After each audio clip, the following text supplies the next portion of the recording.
ఆ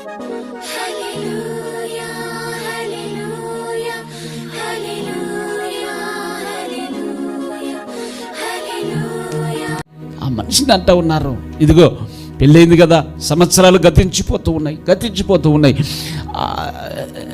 లోపం ఏమైనా ఉందేమో, మీ ఆయనలో లోపం ఉందో, నీలో లోపం ఉందో, ఆ డాక్టర్ దగ్గరికి వెళ్ళకపోయావా?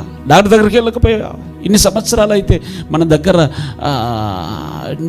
నువ్వేదో పాపం చేసావు అనుకుంటారు, నీ మొగుడు భర్త ఏదో పాపం చేశాడు అనుకుంటారు. మీరు ఏదో చూయించుకొని ఒక సంతానం సంపాదించుకోనండి, ఏదో ఒక పని చేసుకోండి. అమ్మా అక్క మంచి మాట చెప్పావు, మంచిదే, కానీ వచ్చే నెల నేను మందిరానికి వెళుతూ ఉన్నాను.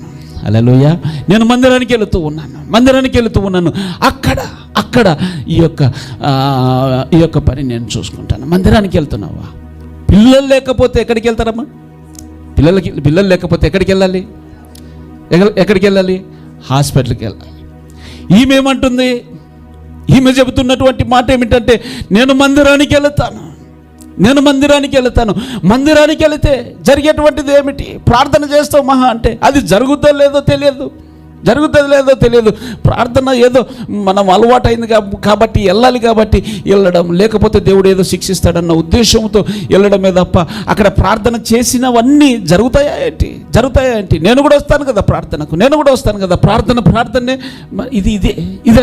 అదే నువ్వు అక్కడికి వెళ్ళి ప్రార్థనలో నేను కనిపెడతానంటే పిచ్చిదానా, నువ్వు డాక్టర్ దగ్గరికి వెళ్ళు. లేదక్క నేను వచ్చే వారము పండుగ ఉంది, ఆ పండుగలో మందిరానికి వెళ్ళి అక్కడ ప్రార్థన చేసుకొని వస్తాను. అక్కడికి వెళ్ళి ప్రార్థన చేసుకుంది.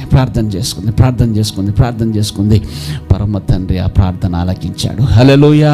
ఒక విజ్ఞాపన చేసింది, ఒక ఒప్పుకోలుతో కూడినటువంటి, ఒక తీర్మానంతో కూడినటువంటి, ఒక నిబంధనతో కూడినటువంటి ప్రార్థన చేసింది. ప్రార్థన చేసిన తర్వాత ఆ యొక్క ప్రార్థన ఫలము పొందుకొని మొదటి సమూయేలు మొదటి అధ్యాయం, ఆ మాట చూడండి ఎంత అద్భుతంగా ఉంది. మొదటి సమూయేలు మొదటి అధ్యాయము 27వ వచనం, 26 నుంచి కూడా చూద్దాం.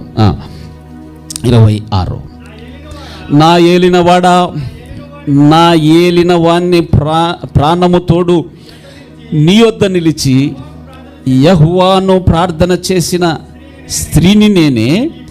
ఈ బిడ్డను దయచేయమని యెహోవాతో నేను చేసిన మనవిని ఆయన నాకు ఈ బిడ్డను దయచేయమని ఆ పరమ తండ్రితో నేను చేసినటువంటి మనవి ఏమైందండి? హల్లెలూయా. విశ్వాసముతో మందిరానికి వచ్చింది ఆమె. విశ్వాసముతో ఒక పని చేస్తూ ఉంది. దూర ప్రయాణము చేసి విశ్వాసముతో నా తండ్రి యొక్క మందిరములో నా యొక్క ప్రశ్నకు, నా యొక్క సమస్యకు పరిష్కారం ఉన్నది, నా వేదనకు, నా అవమానానికి, నా నిందకు పరిష్కారము అక్కడే నా మందిరములోనే, నా పరమ తండ్రి మందిరములోనే, నన్ను కన్నటువంటి నా తండ్రి మందిరములోనే నా సమస్యకు పరిష్కారము.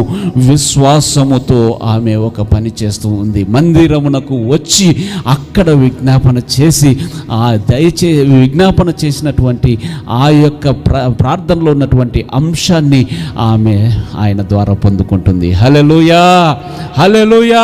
విశ్వాసముతో కూడినటువంటి పని, నువ్వు ఏ పని చేసినప్పటికీ అందులో ఒక విశ్వాసం. ఏ విశ్వాసము? ఆ పరమ తండ్రిని గురించినటువంటి విశ్వాసము, నిరక్షకుడైన యేషువ మెస్సీయను గురించినటువంటి విశ్వాసము ఆ పనిలో ఉండాలి. కానుక ఇస్తున్నావు, కానుక ఇచ్చినప్పుడు ఒక విశ్వాసం, అయ్యా ఇది నీకు ఇస్తున్నాను ఆయన. ఈ యొక్క కానుక ద్వారా నాకు నీ యొక్క ప్రార్థన ఏదైనా తెలియచేసుకోవచ్చు, నీ విజ్ఞాపన ఏదైనా. ఇదిగో నాయన అప్పులు తీర్చబడాలి, వడ్డీ తగ్గించబడాలి, లేకపోతే ఫీజులు కట్టబడాలి తండ్రి, ఏదో ఒకటి నీ యొక్క ప్రార్థన, నీ యొక్క అక్కరేదో నీవు తెలియచేయి, నీ విశ్వాసముతో తెలియచేయి. మందిరానికి పని చేస్తూ ఉన్నా, మందిరంలో పని చేస్తూ ఉన్నావు. పని చేసినప్పుడు విశ్వాసం. ఏ విశ్వాసం? అయ్యా ఇది నీ కొరకు నేను చేస్తూ ఉన్నాను. హల్లెలూయా. ఇది నీ కొరకు నేను చేస్తూ ఉన్నాను. ట్రాన్స్పోర్ట్ ఇస్తున్నాను. ఎవరి కొరకు ఇస్తున్నాను? ఇది నీ కొరకు ఇస్తున్నాను అయ్యా. ప్రేమ విందు చేస్తూ ఉన్నాను, ఇది నీ కొరకు చేస్తూ ఉన్నాను అయ్యా. ఏ పని చేసినా, క్లీనింగ్ చేస్తున్నావు అయ్యా, ఇది నీ కొరకు చేస్తూ ఉన్నాను అయ్యా, నీ కొరకు చేస్తూ ఉన్నాను. ఇంకొకటి ఆ సౌండ్ సిస్టమ్ చూసుకుంటున్నావు అయ్యా, నీ కొరకు చేస్తూ ఉన్నాను. మీరు అంట్లు గడుగుతూ ఉన్నారు. నిజంగా గత 2-3 వారాల నుంచి బిడ్డలు ముందుకు వచ్చారు, చెల్లెళ్ళు, చాలా సంతోషం.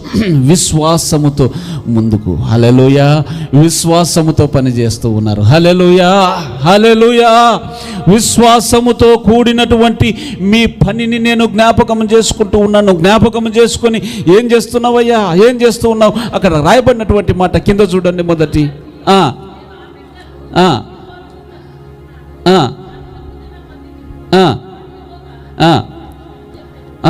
ఒక తీర్మానము, ఒక ప్రతిష్టత చేస్తూ ఉంది. ఇదిగో ఈ కుమారుడు ఈ మందిరంలోనే ఎదుగుతాడు. హల్లెలూయా, హల్లెలూయా.